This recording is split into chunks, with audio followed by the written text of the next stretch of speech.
Assalamualaikum warahmatullahi wabarakatuh. Selamat pagi Bapak dan Ibu semua. Hari ini kita akan membahas informasi terbaru mengenai kenaikan gaji dan rapel pensiunan ASN, TNI, dan Polri untuk tahun 2026.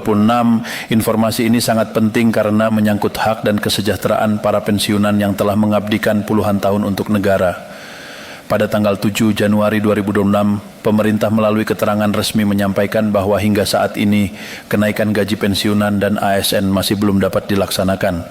Meskipun banyak harapan dari pensiunan dan aparatur sipil negara untuk segera menikmati kenaikan gaji di awal tahun, kenyataannya pemerintah memerlukan waktu tambahan untuk meninjau kondisi fiskal negara sebelum keputusan final dapat diambil. Saya tambah lagi ke ekonomi 76 triliun supaya ekonominya jalan lagi. Sepertinya ekonominya jalan lagi sekarang. Bahkan kalau Anda lihat mana-mana mulai ramai kan, yang penting Anda lihat di sini, suku bunga deposito turun, interbank turun, suku bunga kredit mulai turun secara bertahap. Nah, ke depan gimana? Kenapa saya berani bilang, kalau tumbuh 6% mah gampang ya, 6,5 nggak susah-susah amat, 78 baru perlu extra effort. Ini saya sudah ngomong berkali-kali, tapi saya ceritakan lagi di sini. Waktu zaman apa bedanya zaman Pak Presiden Jokowi dengan zaman Pak Presiden SBY? Waktu zaman Pak SBY ekonomi tumbuh 6% rata-rata. Pada waktu zaman Pak Jokowi 5%. Salahnya di mana? Pada waktu zaman PSBY dia tidak membangun infrastruktur besar-besaran. Kenapa bisa tumbuh 6%? Karena dia biarkan real sektor tumbuh, private sektor tumbuh. Peran Kadin pada waktu itu pasti besar. Mungkin sebagian besar untung, banyak waktu itu ya. Tapi pada waktu zaman Pak J, waktu zaman Pak Jokowi, dia bangun infrastruktur di mana-mana, tapi private sektor perannya sedikit, akibatnya ya tumbuhnya cuma 5. Jadi di zaman Pak SBY yang jalan private sektor, pemerintahnya diam. Di zaman Pak Jokowi pemerintah jalan private sektornya relatif diam. Yang private hasilnya 6%, yang government hasilnya 5%. Jadi kalau sekarang saya hidupkan dua-dua macam ekonomi government dan private sektor 6,5, enggak susah-susah amat. Oh ya, dia bertanya tahu dari mana Purbaya bahwa waktu zaman Pak SBY yang jalan private sector, iya, kalau pembangunan infrastruktur kan sudah clear, enggak kemana-mana waktu itu.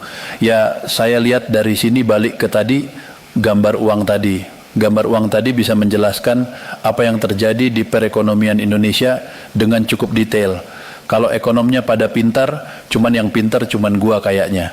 Makanya waktu saya cerita itulah mereka bilang, ini ilmu aneh. Tapi ini ilmu dasar ekonomi seperti ini. Jadi ekonomi yang betul ya, yang seperti ini. Yang lain salah semua gitu. Ini waktu zamannya Pak SBY. Anda lihat nih, hijau nih. Ini pertumbuhan dari sini ke sini itu rata-ratanya tumbuhnya 17,5% sampai 18%. Akibatnya apa? Kreditnya tumbuhnya kencang. Tuh yang biru nih kredit nih. Berapa itu? 22%. Artinya private sector yang jalankan pada waktu itu. Lihat zamannya Pak Jokowi tiba-tiba uangnya tak turun ke sini. Ini kadang-kadang 2008 sampai 2009, ini 2018 sebelum Covid rata-ratanya sudah 0.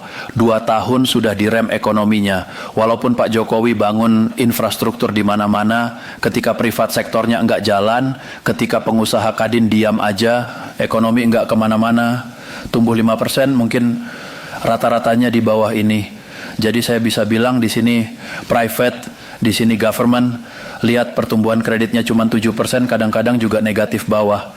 Hampir kita hancur di tahun 2020, waktu itu saya di Maritim. Keadaan seperti ini minus 15,3% pertumbuhan uangnya. Jadi dengan keadaan Covid, fiskal dan moneternya mencekik ekonomi kita, ini bisa balik, mulai ke sana. Tapi itu baliknya bukan kebetulan. Pak Presiden memerintahkan Bank Sentral untuk mengatur kebijakannya. Saya yang ngasih tahu, gratis enggak dibayar, enggak apa-apalah. Saya dulu terkenal ekonom, bayarannya 2M. Makasih Mas, katanya sekarang sudah lumayan dibayar. Pak Prabowo bayarnya lebih gede. Rupanya ini sampai sini bank sentralasi masih negatif. Bank sentral sudah membantu tapi masih negatif, ini dari sini ke sana. Apa yang terjadi kita paksa. Kementerian Keuangan memindahkan 300 triliun dari BI ke perekonomian, ke bank-bank komersial, akibatnya ML-nya tumbuh seperti ini. Enggak lama kredit juga tumbuh kencang seperti ini. Jadi ini amat mempengaruhi pertumbuhan kredit dan pertumbuhan swasta sektoril. Waktu kemarin saya balikin uang itu, R000 triliun itu bukan langkah baru pernah dilakukan di sini. Cuman karena mereka nggak ngerti, mereka cuma jalanin perintah. Mereka pikir itu langkah kebetulan. Tidak, itu langkah by design.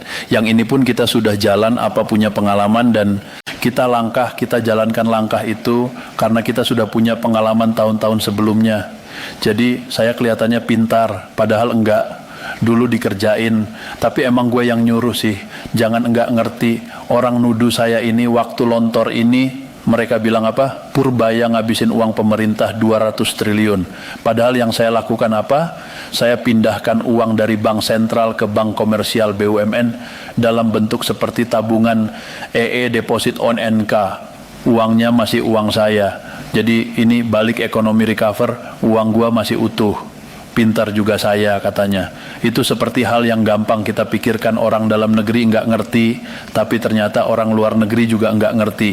Kalau Anda baca di Ekonomi siang hari ini, yang terakhir ada tulisan yang bilang Indonesia Rage Rainy Day. Ya, dia bilang di Ekonomis itu, saya ngabisin uang yang disimpan untuk keadaan